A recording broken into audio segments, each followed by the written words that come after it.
रामकृष्णारी माऊली आपण आहोत वारीच्या वाटेवरती आणि वारीच्या वाटेवरती अनेक सेलिब्रिटी आपल्याला भेटत आहेत आणि खऱ्या अर्थानं आजचा हा रिंगण सोहळा या ठिकाणी संपन्न होतो आहे आणि या रिंगण सोहळ्यामध्ये जर बघितलं तर अनेक महाराष्ट्रातील नामांकित सेलिब्रिटीसुद्धा या ठिकाणी उपस्थित आहेत। वारीबद्दल काय सांगाल, वारीबद्दल काय वाटतं, तुमच्या मनातला जो काही भाव आहे वारीबद्दलचा तो सांगायचा आहे। वारी जवळचीच गोष्ट आहे मराठी माणसांना तर, आणि मी लहान असताना बाबांसोबत यायचे पण गेले कित्येक वर्ष मला यायला नाही जमलं। सो ह्यावर्षी तो योग आला तर आनंद वाटतोय की वेगवेगळ्या गावांहून वेगवेगळ्या ठिकाणांहून लोक एकत्र येऊन आपलं कल्चर जपतायत आणि त्यात सहभागी होतात।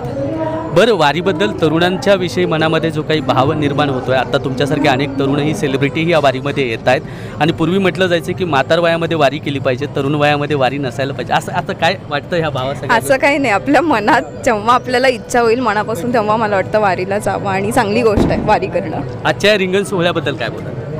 मी खूप वर्षांनी आले, मला माहिती नाही, मला स्वतःलाच बघायचं आहे आणि मी पण तितकीच उत्सुक आहे जितके तुम्ही सगळे आहात। आता तुम्ही इथं आल्या जी काही समजा नगाड्याची गाडी या ठिकाणी आली आणि ती बघून तुमच्या मनातला जो काही भाव, कारण ही मराठी कल्चर आहे, मराठी मातीमध्ये आपण जन्म घेतला तर हे सगळ्या गोष्टी जेव्हा बघायला मिळतात, गावाकडची निरागस माणसं सुद्धा वारीमध्ये सहभागी होतात, ह्या सगळ्या विषयी काय बोलणं आहे? तेच मी म्हटलं की आपलं कल्चर आहे, आपली माती, आपली माणसं आहेत, सगळा आपला सोहळा आहे तर आपलं पण आहे आणि सगळे प्रेमाने एकत्र येतात, साजरा करतात, तर चांगला दिवस आहे आणि सगळ्यांनी करावं।